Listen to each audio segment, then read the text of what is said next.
I've been keeping a very close eye on this power grab by Democrats in Pennsylvania that has resulted in a massive gerrymandering scheme that will redistrict the state from the 2011 map. Now, you know Scott Eulinger, former CIA station chief. He's one of my go-to experts on all things intelligence.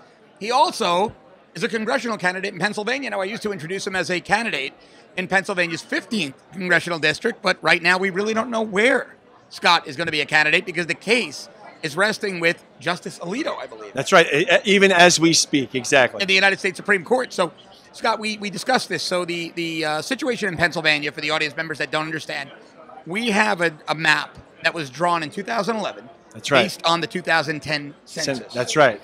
Democrats in the state said this is no longer fair. That's right. Even though in 2020 we're going to have a new census.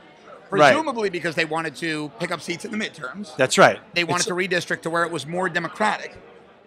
That's right. More in favor of Democrat voters. Republicans challenged it, went to the state Supreme Court in Pennsylvania where they won in a 4-3 decision. That's right. I mean, it's all part of Eric. Eric, this is a master program of Eric Holder and some big people who are trying to do this in a variety of states, okay, hold on there, including North Carolina. How does Eric Holder, former Attorney General under Obama, how does he factor into this?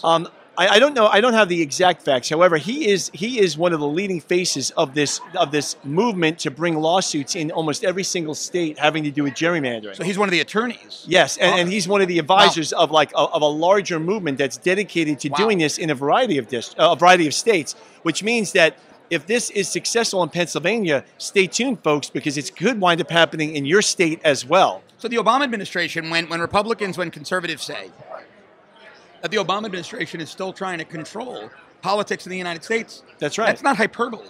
No, it's not. Kidding. His former attorney general is actively litigating. That is true. To change the political complexion of states that went to Trump in the 2016 election. That's right. I believe that there's a case right now. I believe it's North Carolina that's being is currently in the courts. And if I'm not mistaken, there's also a similar case in Wisconsin. And this is led by, the name of the organization escapes me, but it is spearheaded by Eric Holder and some other people. Now, isn't this very, very interesting? Today, President Trump spoke. You heard the speech. He specifically discussed Pennsylvania and North Carolina and Wisconsin as places the Democrats thought they had in the bank and failed. And here you go, Eric Holder is initiating lawsuits in those states. It's exactly right. Right. Yeah. That is not a coincidence. Right. No. And now the president has last week the president tweeted something about the Pennsylvania redistricting, because I think now he's beginning to understand, as are other people across the country, that this is an important case, because this is the Democrats trying to reclaim through the courts, through activist courts, what they could not gain through convincing the voters. Now, the case right now, it's resting with Justice Alito in the Supreme Court. That's right. Why is it there? What are we waiting for him to decide?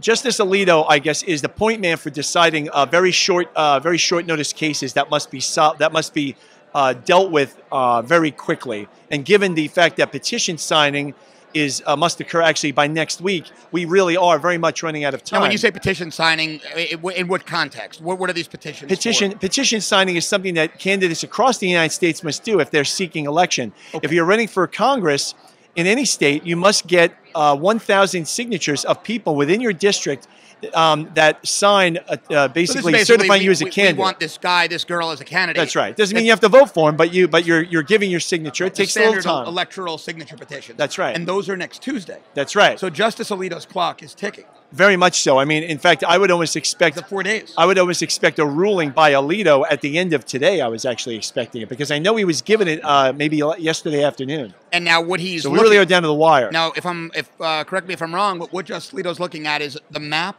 that was submitted, because the governor rejected the map submitted by the Democratic state legislature. Well, by the Republican-controlled legislature. I'm sorry, the Democratic governor. My mistake. Thank you. The Republican governor rejected, the Democratic governor rejected the map submitted by the Republican legislature. That's right. The court then told them to submit another. They didn't in time. The court redrew it. That's right. Submitted it to the governor. That's right. Now there's a challenge on that. That's right. But if Justice Alito either refuses to hear it or upholds the map, and there are new districts. That's right. And then that's what we have to live with. That's right. The redistricting will then occur. So you were in the 15th. Where would you be with the new map? I would be my basically one idea behind the gerrymandering is to basically keep congressional districts more within county lines. And so this map does that. However, I must also say that the map submitted by the Republican legislature also did this. In other words, both new maps are better than what we had before. So in other words, when we see those maps of congressional districts that look like these insane snaky Bozo the clown eating a grape or whatever. Duck's ears. It's weird. And they're touching 6 counties. And that's right. Some of those counties are slivers. This tries to make it more uniform. That's right. And so in 2 or 3 counties is a block. Right. And to give an example, I live in a county called Berks County. And Berks County is fairly large, trapezoidal shaped, but under the old system, it actually was subdivided into 4 different districts. Wow. Under the present, under the new one that the Democrats are submitting, it's simplified to 2 districts. So Berks County goes from having 2 congressional representatives from 4 to 2. That's right. Exactly. County. And so we expect, Justice Alito, what's the general sentiment with the experts you're speaking to, legal experts? Will the map submitted by the state Supreme Court be upheld? Actually, we believe that it will be upheld. In other words, we will be dealing with a new map very shortly before an election, which is almost unprecedented in terms of the time frame, unprecedented in the history of Pennsylvania, certainly. Well, this tells us that Republicans have to get very, very serious about an aggressive fight in the midterms. Exactly, very much so. Pennsylvania especially is endangered.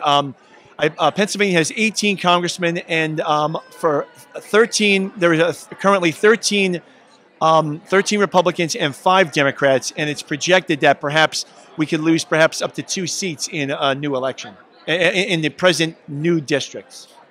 It's going to be a little bit of a battle. It's going to be a hard but a really necessary fight. Scott Eulinger, he was a congressional candidate in Pennsylvania's 15th congressional district, but by this evening he might be one in their 9th. Scott, as always, my friend, thanks for being here. Thank you very much. Thanks.